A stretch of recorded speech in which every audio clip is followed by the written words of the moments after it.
The objects you see here might not immediately capture your imagination, but they're from an iconic moment in our past and a remarkable story in the Battle of Britain and Polish history.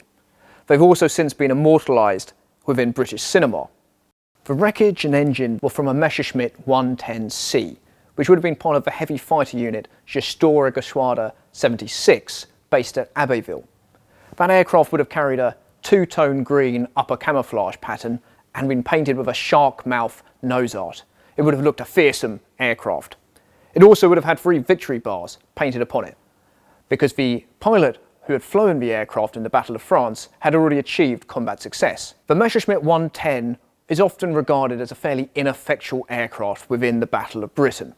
It was slower and less manoeuvrable than the single-engine fighters of Fighter Command. However, in the hands of experienced pilots and used in the appropriate role, it could still be a fearsome adversary. We know a lot about the raid this aircraft was lost on. It set out to escort Heinkel 111s from Kampfgeschwader 1 and 53, which had set out to destroy the aerodrome at Handley Page's factory at Radlett. Aircraft from Kampfgeschwader 53 became separated from the main raid, but they found the motor factory at Luton, and they were able to drop their bombs successfully upon it, heavily hitting the engineering section. They caused a great deal of physical destruction, as well as killing 1 and injuring 7. Bombs were dropped on Luton as well, causing civilian casualties.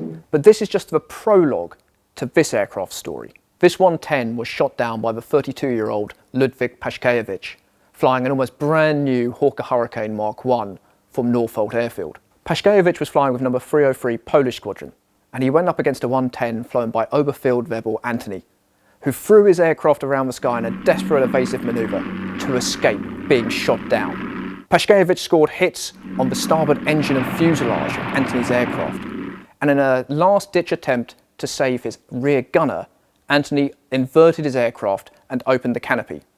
At this point, he would have known he was already doomed. The rear gunner was able to get out of the aircraft just as it went into a vertical dive and started to break up. It hit the ground and exploded, and was completely destroyed. But what makes this story remarkable is that number 303 Squadron were not yet operational. They were on a training flight. They entered the combat area purely by chance, and they identified the German aircraft at distance.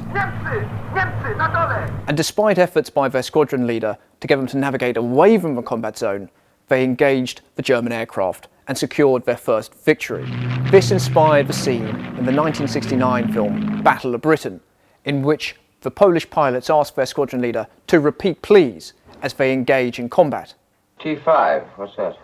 Training squadron, sir. The Poles. Get them out of it. Get them down.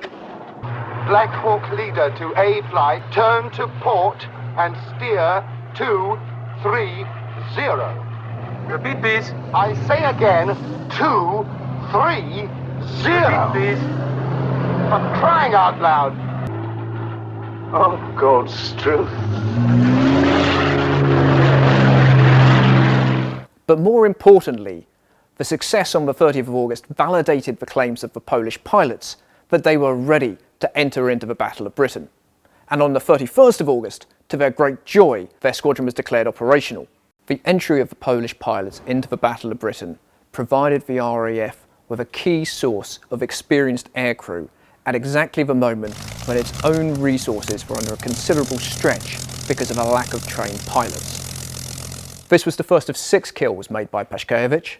He became an ace and was awarded the Distinguished Flying Cross before he was killed himself on the 27th of September when he was shot down by Me-109s. He's buried in Northwood Cemetery, one of that foreign contingent who came and fought for their freedom in the skies of Britain. On the 15th of September, Battle of Britain Day, 1 in every 5 pilots in the skies that day were Polish.